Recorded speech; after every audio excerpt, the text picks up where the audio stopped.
بسم الله الرحمن الرحيم. السلام عليكم ورحمة الله وبركاته.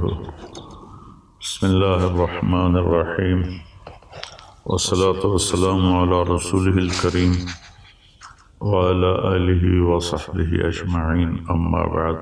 آج رات 17 رمضان المبارک یعنی کل کا روزہ 17 کا ہے. اور 17 رمضان کو اسلامی تاریخ میں ایک واقعہ پیش آیا ہے. ایک جنگ ہوئی جس کو غزوہ بدر کہتے ہیں. یہ ایک ایسا فیصلہ کن معرکہ تھا جس نے لیحق الحق ویبطل الباطل اس کو زندہ کر کے دکھا دیا. مجھے خیال آ رہا تھا جیسے کہ میں نے کہیں پڑھا نہیں، ذہن اس طرح ہو گیا کہ جیسے بدر 14ویں کے چاند کو کہتے ہیں، تو بدر اس بستی کا نام تھا جس میں جنگ ہوئی، اس لیے یہ نام غزوہ بدر ہو گیا. 14ویں کا چاند جو ہوتا ہے نا، وہ رات کی تاریکی کو تقریباً ختم کر دیتا ہے اور اجالا کر دیتا ہے. اسی طرح اس معرکہ نے 14ویں رات کے چاند کی طرح چمک کر ابھر کر اور ساری دنیا کو دکھا دیا کہ حق پر کون ہے اور باطل پر کون ہے.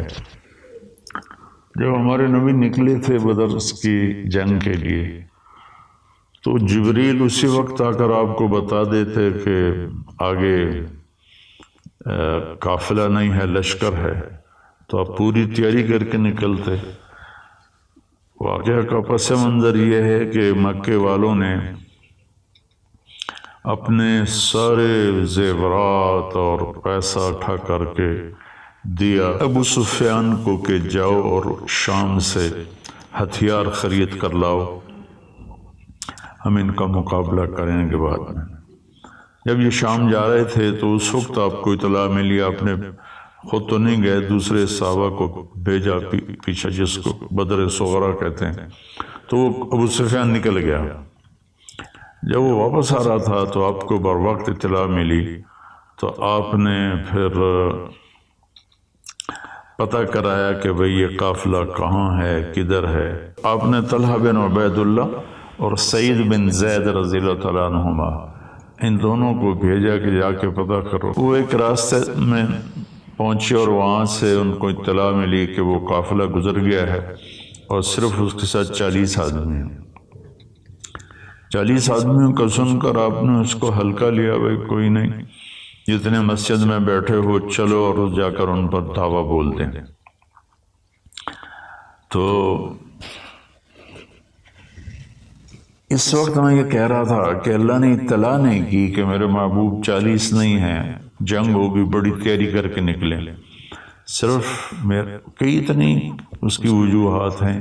ایک وجہ جو بڑی سمجھ میں آتی ہے کہ اللہ یہ بتانا چاہتے تھے کہ تمہاری فتح اسلحہ کی برتری کی وجہ سے نہیں ہے، تعداد کی وجہ سے نہیں ہے، بلکہ اللہ کی خاص مدد سے اللہ تعالیٰ تمہارے ساتھ ہے اور تمہاری برتری اور کامیابی ہے. اس لیے وہ بالکل بے خبر ہو کر نکلے. جب وہ ابو سفیان کو پتا تھا کہ میرا پیچھا ہوگا تو اس نے ایک جگہ دیکھی، اونٹ کی لد دیکھی، تو اس نے اس کو توڑا تو اس میں مدینے کی گٹھلیاں، اس نے کہا اس میں تو مدینے کی کھجور کی گٹھلیاں ہیں. اس نے اسی وقت زمزم بن عمرو غفاری کو پیسے دے کر بھیجا کہ جاؤ مکے میں اطلاع کرو کہ مدینے والوں نے حملہ کر دیا ہے. تو زمزم بن عمرو غفاری جب مکے میں داخل ہوا تو اس نے کرتا اتار دیا. یہ بری خبر دینے کی علامت ہوتی تھی. اپنے اونٹ کی ناک کو چپٹا کر دیا، پالان الٹا کر دیا اور کہا کہ قریش اپنے قبیلے کی خبر لو، محمد صلی اللہ علیہ وسلم اور اس کے ساتھی لوٹنے کے لیے آ رہے ہیں. اچھا 1300 کا لشکر مکے سے تیار ہو کر مدینے کی طرف بڑھا، اور ادھر آپ صرف 313 کو لے کر نکلے، اور پورے لشکر میں 2 گھوڑے تھے، ایک حضرت زبیر کے پاس، ایک حضرت مقداد کے پاس، اور 60 اونٹنیاں تھیں جس پر وہ باری باری 313 سوار ہو کے چل رہے تھے۔ اللہ کے نبی بھی اپنی باری پر آپ کی اس میں تھے، آپ کے ساتھ حضرت علی رضی اللہ تعالیٰ عنہ تھے، اور ایک ابو لبابہ رضی اللہ تعالیٰ عنہ تھے۔ پھر آپ نے ان کو واپس بھیج دیا اور مدینے کا گورنر بنا کے، قائم مقام نائب بنا کے مدینے کے خبر گیری کے لیے واپس بھیج دیا۔ جب یہ قافلہ بدر پہنچا اس کے قریب، تو آپ کو پتہ چلا اور صحابہ کو پتہ چلا کہ مقابلہ تو پورے بڑے لشکر کے ساتھ ہے۔ ادھر ابو سفیان نے پیغام بھیج دیا کہ میں مدینے والوں کی پہنچ سے باہر ہو گیا ہوں، اب بے شک تم واپس چلے جاؤ، اب لڑائی مت کرو۔ تو اس خبر کو سن کر ابو جہل نے کہا کہ ہم اس وقت تک پیچھے نہیں ہٹیں گے جب تک بدر میں جا کر اونٹ ذبح نہ کریں، شرابیں نہ پئیں، اور ہم اپنی کنیزوں کو نچائیں اور ان کا گانا سنیں، اس کے بعد ہم واپس جائیں گے۔ لیکن اس لشکر میں اخنس بن شریک ایک شخص تھے، بعد میں مسلمان ہوئے یا نہیں ہوئے کوئی پکا معلوم نہیں۔ تو انہوں نے کہا بھائی جب مقصد ہی پورا ہو گیا، قافلہ واپس چلا گیا، اب کس بات کا لڑنا؟ ابو جہل اڑا ہوا تھا، نہیں ہم بدر تک ضرور جائیں گے۔ تو اپنے 300 ساتھیوں کو لے کر واپس ہو گیا، بنو زہرہ کے۔ تو بعد میں وہ بڑی خوشی مناتے تھے کہ شکر ہے کہ ہم واپس آ گئے، ورنہ بہت بری شکست ہوئی تھی۔ تو اس طرح یہ مکے والوں کا جو قافلہ تھا، لشکر، یہ 1000 رہ گئے۔ اس میں 300 گھوڑ سوار تھے، اور باقی جو 700 تھے وہ سب مسلح تھے، تمام ہتھیاروں کے ساتھ، اونٹنیاں تھیں، اور 2 گھوڑ سوار، 300 گھوڑ سوار۔ اس سے آپ اندازہ لگا سکتے ہیں دونوں لشکروں کی توازن کا، کہ ایک لشکر کیسا تھا، دوسرا کیسا تھا۔ جب آپ بدر سے تھوڑا پہلے پڑاؤ ڈالے ہوئے تھے تو آپ نے فرمایا بھی اب بتاؤ آپ نے مجلس قائم کی، کیا کرنا ہے؟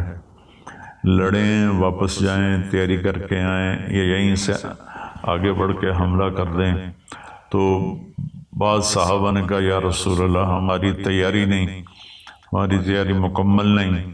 کما اخرجک من بیتک بالحق وان فریقا من المؤمنین لکارہون، اس آیت میں صرف اشارہ ہے۔ تو میرے خیال میں ہم واپس جائیں اور تیاری کر کے آئیں۔ تو ابو بکر صدیق رضی اللہ عنہ کھڑے ہو کر عرض کی یا رسول اللہ ہم آپ کے شانہ بشانہ ہیں، لڑائیں گے تو لڑیں گے، ہٹائیں گے تو ہٹ جائیں گے۔ عمر رضی اللہ تعالیٰ عنہ نے بھی کھڑے ہو کر یہ بات عرض کی کہ یا رسول اللہ ہم آپ کے ساتھ ہیں۔ تو پھر مقداد بن اسود رضی اللہ تعالیٰ عنہ کھڑے ہوئے، تو انہوں نے کہا یا رسول اللہ ہم بنی اسرائیل نہیں ہیں کہ کہیں اذهب انت وربک فقاتلا۔ جب موسیٰ علیہ السلام نے ان کو قتال کے لیے تیار کیا تو کہنے لگے اے موسیٰ آپ جائیں، آپ کا رب جائیں، دونوں لڑ کے فتح حاصل کریں، پھر ہمیں بلا لیں جب فتح حاصل ہو جائے۔ تو فرمایا کہ یا رسول اللہ ہم بنی اسرائیل نہیں ہیں، ہم آپ کے آگے لڑیں گے، پیچھے لڑیں گے، دائیں لڑیں گے، بائیں لڑیں گے، ہماری لاشوں سے گزر کر ہو جائیں گے۔ تو آپ نے پھر پوچھا بھئی کیا رائے ہے؟ تو سعد بن معاذ رضی اللہ عنہ کھڑے ہوئے کہ یا رسول اللہ ہم سوچ رہے تھے ہمارے مہاجر بھائی جواب دے رہے ہیں تو وہی جواب ہمارا جواب ہے، لیکن لگتا ہے کہ آپ مدینے والوں سے الگ پوچھنا چاہتے ہیں۔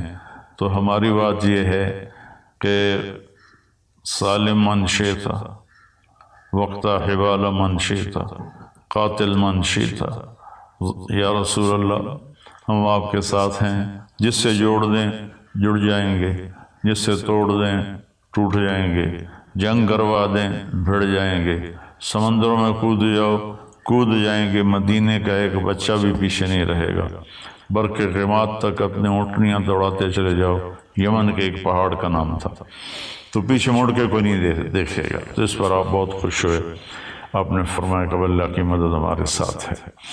تو آپ نے کوچ کیا اور بدر میں ایک جگہ پر خیمے لگانے کا اعلان کیا۔ جب سارے خیمے لگ گئے تو پھر ایک صحابی کھڑے ہوئے، حباب بن منذر رضی اللہ تعالیٰ عنہ، یا رسول اللہ یہ جو خیمے آپ نے لگائے ہیں یہ اللہ کے حکم سے لگائے ہیں، اللہ کی وحی سے لگائے ہیں؟ آپ نے فرمایا نہیں، یہ میری اپنی ذاتی رائے تھی۔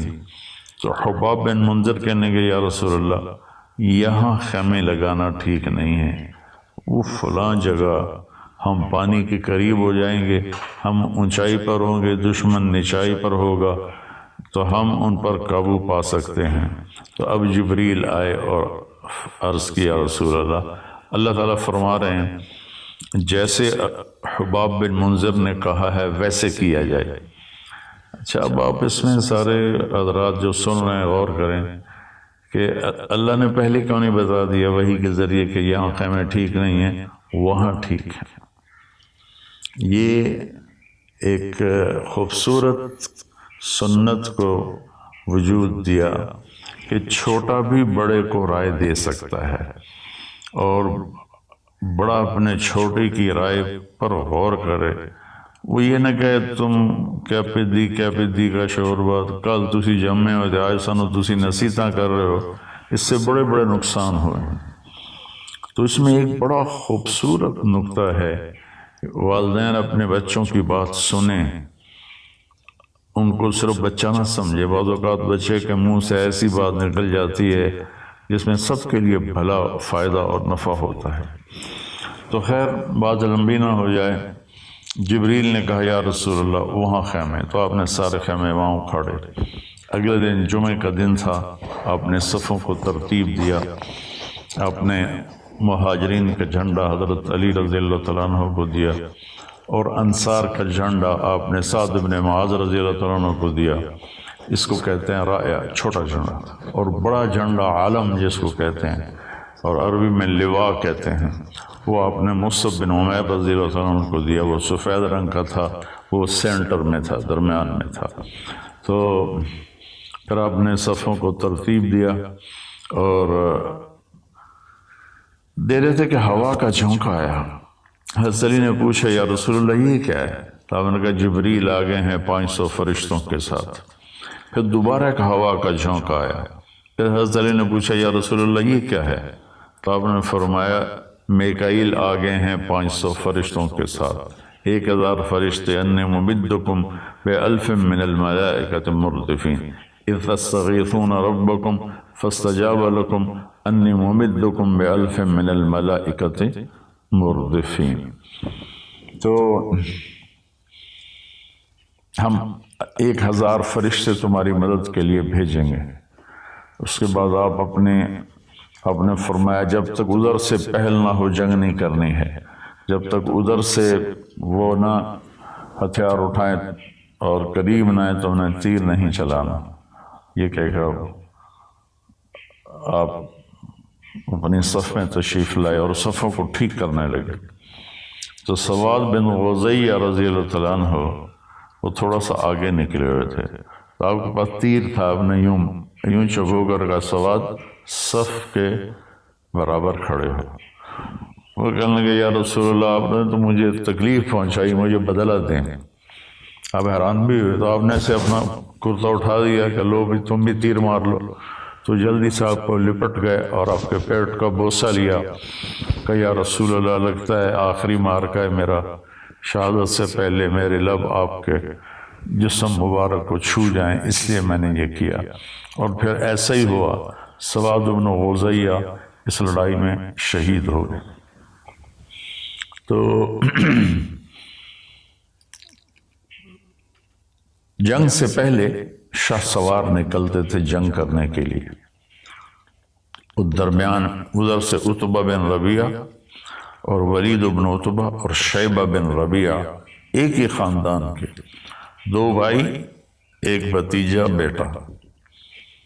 تو ولید عتبہ کا بیٹا اور عتبہ بن ربیعہ باپ اور شیبہ بن ربیعہ بھائی، تو ادھر سے نکلے، آپ نے منتخب فرمایا حضرت عوف کو اور معاذ بن افرا کو، اور یہ دونوں بھائی تھے، اور تیسرا عبداللہ بن رواحہ کو۔ تو جب یہ تینوں آئے تو سب کے چہروں پر وہ خود تھے۔ تو ابو سفیان نے، تو عتبہ بن ربیعہ نے پوچھا کون لوگ ہو؟ کہا ہم مدینہ کے ہیں۔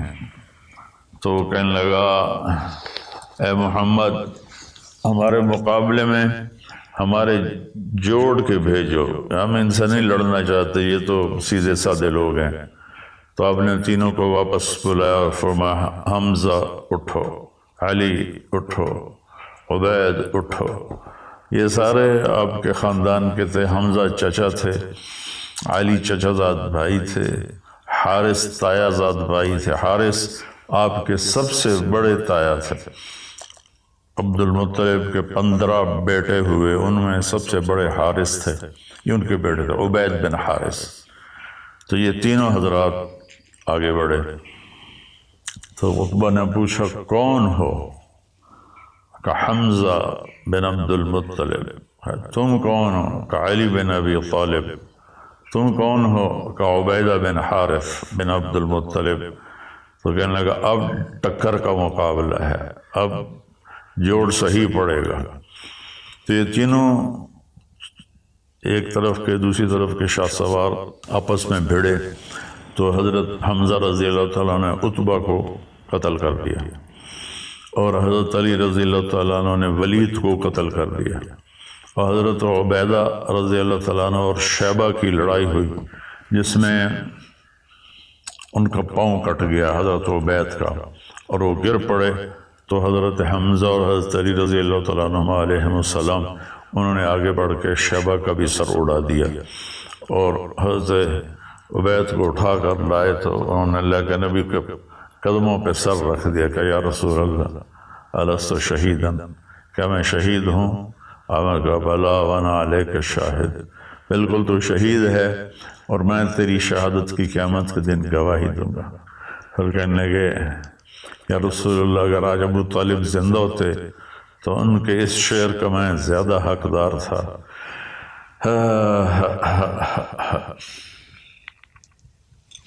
وَنُسَلِّمُهُ حَتَّى نُصْرَ حَوْلَهُ وَنَذْهَلَ عَنَ أَبْنَائِنَا وَالْحَلَائِلِ، ایک 90 اشعار کا قصیدہ ہے، تو اس میں ایک شعر ہے کہ رب کعبہ کی قسم ہم محمد کے تمہیں قریب بھی نہیں آنے دیں گے جب تک ہماری لاشوں کے ڈھیر نہ لگ جائیں۔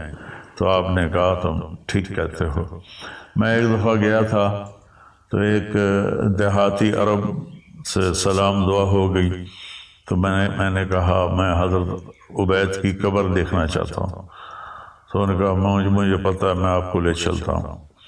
تو مدینے کے راستے میں تھے، تو سڑک سے نیچے اترے، کوئی راستہ نہیں تھا، کھائیاں کھڈے، ایک دوست کی جیپ لی ہوئی تھی، اس پہ سوار تھے ہم، امریکن جیپ تھی وہ بڑی جاندار۔ ان کھڈے کھائی پتھروں کے ساتھ سے نکلتے آگے ویرانے میں ایک قبرستان تھا، وہ اس علاقے کا تھا، تو وہ ہمیں لے کر گیا، ایک قبر کے اوپر کھڑا کیا کہ یہ ہے حضرت عبید کی قبر۔ تو وہاں جنگ بدر کو یاد کر کے ایسے ہی آنسو بہتے رہے، اور اللہ کے نبی، ایک اور واقعہ یاد آ گیا، آپ تشریف لے جا رہے تھے مکہ سے مدینہ یا مدینہ سے مکہ، تو ایک دم جنت کی خوشبو آئی۔ صحابہ نے کہا یا رسول اللہ یہ اس کانٹے دار وادی میں یہ خوشبو کیسی ہے؟ صحابہ نے کہا تمہیں پتہ نہیں یہاں عبید کی قبر ہے، یہ خوشبو اس کی قبر سے آ رہی ہے۔ تو جب یہ بڑے سردار قتل ہو گئے تو پھر قریش نے حملہ کر دیا، اور یہ ادھر اللہ کے نبی رو رو کے برا حال، ان تہلک عادل العصابۃ فلن تعبد۔ یہ صرف 313 آدمی ایسے انٹائٹل ہیں کہ ان پر دین کا، اسلام کا دار و مدار اللہ نے قائم کروایا اپنے نبی کی زبان سے کہ میرے رب اگر یہ تو نے ہلاک کر دیا پھر تیرا نام لینے والا کوئی نہیں رہے گا۔ اس لیے اللہ کے نبی نے فرمایا لعل اللہ اطلع علی اہل بدر فقال لهم افعلوا ما شئتم فانی قد غفرت لهم، کہ اللہ تعالیٰ نے اہل بدر کو دیکھا اور پھر فرمایا اپنے نبی کو کہ ان سے کہہ دو کہ جاؤ جو مرضی کرو، میں نے تمہیں معاف کر دیا، تمہاری بخشش کر دوں۔ ایک دفعہ حضرت جبریل نے پوچھا یا رسول اللہ آپ کے صحابہ میں سب سے بہترین لوگ کون ہیں؟ آپ نے کہا جنہوں نے بدر میں شرکت کی۔ تو جبریل نے عرض کی یا رسول اللہ ہمارے آسمان کے فرشتوں میں بھی وہ فرشتے سب سے قابل قدر ہیں 1000 جنہوں نے جنگ بدر میں شرکت کی۔ تو ملائکہ اللہ نے اتارے، مسلح اتارے، لڑائی شروع ہوئی، چند گھنٹوں میں فیصلہ ہو گیا اور 70 آدمی ان کے مارے گئے، 70 ان کے قبضے میں آ گئے۔ تو ایک چھوٹے سے قد کے صحابی حضرت عباس کو پکڑ کے لا رہے تھے، آپ کے چچا، تو ان کا قد اتنا لمبا تھا جب گھوڑے پر بیٹھتے تو پاؤں زمین پہ لگ جاتے تھے، تو پھر وہ اونٹ پر سواری کیا کرتے تھے۔ تو ایک چھوٹے سے صحابی انصاری، ان کی ایسے باہوں میں رسیاں ڈلی ہوئی تھی، ان کو کھینچ کے لا رہے تھے۔ تو حضرت عباس اپنی شرمندگی مٹانے کے لیے کہنے لگے اے بھتیجے اس نے نہیں مجھے باندھا، تو کوئی اور تھا جو زمین آسمان کے درمیان قائم تھا جس نے میرے ہاتھ باندھ دیے۔ تو وہ صحابی رضی اللہ تعالیٰ عنہ فرمانے لگے کہ نہیں یا رسول اللہ میں نے باندھا ہے، میں نے باندھا۔ میں کہا اس کو تو فقط ایدک اللہ بملک کریم، چپ ہو جا، اللہ نے تیری مدد کی ہے ایک فرشتے کے ذریعہ سے۔ تو اس کے بعد قریش مکہ تو پیچھے بھاگے اور آپ نے تعاقب کرنے سے منع فرما دیا تعداد کے تھوڑے ہونے کی وجہ سے۔ اور وہ اپنا جو ساز و سامان تھا مجھے یاد آیا، اس میں 50,000 دینار سونا کے عوض میں جنگ کا سامان خریدا گیا تھا۔ 50,000 دینار آج کے دور کے 262 کلو بنتا ہے، 262 کلو سونا، اور دینار تقریباً 20,000 کا ہے، اب تو اس بھی زیادہ ہے۔ تو وہ صرف سونا جو تھا وہ 1 ارب روپے کی مالیت کا تھا آج کے دور میں۔ 1 ارب روپے کی، میں نے کیلکولیٹر میں دیکھا وہ ضرب کر کے، تو 1 ارب روپے کا وہ لے کر جا رہے تھے ساز و سامان مسلمانوں سے لڑنے کے لیے، وہ بچ کے نکل گئے۔ تو وہ تو واپس آپ تشریف فرما ہوئے اور بدر کے قیدی تھے، تو آپ نے ان کے بارے میں مشورہ کیا کہ ان کے ساتھ کیا کیا جائے۔ تو چند ایک کو تو آپ نے قتل کروا دیا، عقبہ بن ابی معیط کو آپ نے حکم دیا اس کا سر اڑا دو، اس کو قتل کر دو، اور ایک آدھ کسی اور کے بارے میں فرمایا۔ باقی آپ نے پوچھا کیا کریں، تو عمر رضی اللہ تعالیٰ عنہ نے فرمایا کہ یا رسول اللہ ہر رشتہ دار اٹھے اور اپنے رشتہ دار کا سر اڑا دے۔ اور عبداللہ بن رواحہ نے فرمایا یا رسول اللہ آگ جلا کے ان کو اس میں زندہ جلا دیا جائے۔ ابو بکر رضی اللہ عنہ نے فرمایا یا رسول اللہ میرا خیال ہے فدیہ لے کر چھوڑ دیا جائے۔ تو آپ نے ابو بکر کی رائے کو پسند کیا اور ان سب کو اپنے ساتھ لے کے مدینہ آ گئے اور ان کا فدیہ مقرر کر دیا۔ تو اس پر حدیث یاد آ رہی ہے کہ جب چل رہے تو اللہ کے نبی رو رہے تھے، تو عمر رضی اللہ عنہ پوچھا یا رسول اللہ کیا ہوا؟ کہ اللہ کا عذاب اس کیکر کے قریب آ گیا تھا، اگر اللہ کی رحمت نہ ہوتی تو ہم سب ہلاک ہو جاتے۔ اللہ کو پسند نہیں آیا ہمیں ان کا فدیہ لے کے چھوڑنا، عمر کی رائے پسند تھی کہ ہر رشتہ دار اپنے رشتہ دار کو قتل کرے، لیکن میرے نبی نے جو ان کا فیصلہ کیا ہے تو اللہ تعالیٰ نے فرمایا ہم نے اپنے عذاب کو واپس لے لیا۔ تو جنگ بدر میں جو شہداء 14 صحابہ شہید ہوئے اور 70 قریش کے لشکر کے شہید ہوئے، 70 قید ہوئے، اور اللہ تعالیٰ نے کھلی آنکھوں سے دکھایا کہ بغیر ہتھیاروں کے اللہ تعالیٰ نے فتح نصیب فرمایا۔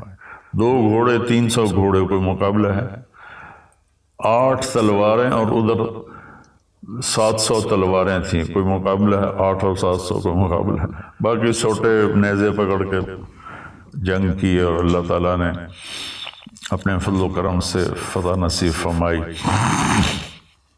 اور اللہ تبارک و تعالیٰ نے اس کو بدر کے معنی میں زندہ کر کے دکھایا کہ بدر کی جنگ نے کس طرح اندھیروں کو اجالے میں تبدیل کر دیا۔ آپ نے پھر لوگ آتے تھے اور فدیہ دے کے اپنے قیدیوں کو لے جاتے تھے۔ تو عمیر بن وہب جمحی یہ ایک بعد میں صحابی بنے، یہ اور صفوان بن امیہ مکے میں بیٹھے تھے۔ تو عمیر کہنے لگے سرداروں کے قتل کے بعد تو زندگی کوئی نہیں رہی۔ صفوان کہنے لگے واقعی یار زندگی کا کوئی جوش ہی نہیں رہا۔ تو عمیر کہنے لگے اگر میرے اوپر قرضہ نہ ہوتا اور میرے بچے چھوٹے نہ ہوتے تو میں جا کے محمد کو قتل کر دیتا۔ تو صفوان نے کہا تیرا قرضہ میرے ذمہ، تیرے بچوں کا خرچہ جب تک وہ بڑے نہیں ہوتے میرے ذمہ، تو یہ کام کرو۔ انہوں نے کہا بالکل ٹھیک۔ تو اس نے اپنی تلوار لی اور اونٹنی پر مدینے کو چل پڑا۔ مسجد نبوی کے دروازے پر اس نے اونٹنی کو بٹھایا اور نیچے اترا تو حضرت عمر نے دیکھ کر کہنے لگا وہ مکے کا شیطان آ گیا، یہ ضرور کوئی بدنیتی لے کر آیا ہے۔ تو انہوں نے اس کو پکڑ لیا اور آپ کے سامنے پیش کیا، یا رسول اللہ مجھے نہیں لگتا یہ کسی خیر کے ارادے سے آیا۔ تو ہم نے کہا عمیر کس لیے آئے ہو؟ کہا جی میرا بھائی جو گرفتار ہے اس کا فدیہ دینے آیا ہوں۔ آپ نے کہا تلوار کیوں لائے ہو؟ تو وہ کہنے لگا تلواروں نے بدر میں کیا کام دیا تھا جو آج کام دیں گے؟ آپ نے کہا وہ حرم شریف میں تیری اور صفوان کے آپس میں کیا بات ہوئی تھی؟ تم نے کہا تھا میرے بچے چھوٹے نہ ہوتے، قرضہ نہ ہوتا تو محمد کا سر اڑا دیتا۔ اس نے آپ کے پاؤں پکڑ لے کہ اشہد ان لا الہ الا اللہ و اشہد انک رسول اللہ، یا رسول اللہ میں گواہی دیتا ہوں آپ سچے رسول ہیں۔ کیونکہ اس بات کا تو مکے والوں کو ہی نہیں پتا، صرف میں اور صفوان تھے۔ ادھر صفوان روزانہ کہتا ان قریب اچھی خبر سنو گے، ان قریب خوشخبری آنے والی۔ جو آدمی مدینے سے آتا بھاگ کر اس کے پاس جاتا، کوئی نئی خیر خبر۔ ایک دن ایک آدمی آیا تو بھاگا گیا، کوئی نئی خیر خبر کا، ہاں عمیر بن وہب نے اسلام قبول کر لیا۔ اس نے اتنی گالیاں دی ان کو کہ انہوں نے میرا مال برباد کیا، میرا یہ برباد کیا۔ لیکن اللہ نے بعد میں صفوان بن امیہ کو بھی ایمان نصیب فرما دیا۔ فتح مکہ پر اللہ نے ان کو ہدایت دی، کلمہ پڑھا، اور جنگ حنین کے لیے 100 زریں اکیلے صفوان بن امیہ نے پیش کی تھیں جنگ حنین کے لیے۔ تو نبی کی سیرت پڑھا کرو، میں تو اس کی تفصیل میں جاؤں تو کئی گھنٹے کا بن جائے گا یہ، لیکن میں صرف اشارات آپ کو بتا دیے، وہ جو میری یادداشت میں تھے وہی میں نے آپ کی خدمت میں پیش کر دیے۔ لیکن آپ سب بہن بھائیوں سے گزارش ہے اپنے نبی کی زندگی ضرور پڑھیں، اس سے بہت فائدہ ہوگا۔ اللہ تعالی ہم کو آپ کو عمل کی توفیق نصیب فرمائے۔ السلام علیکم۔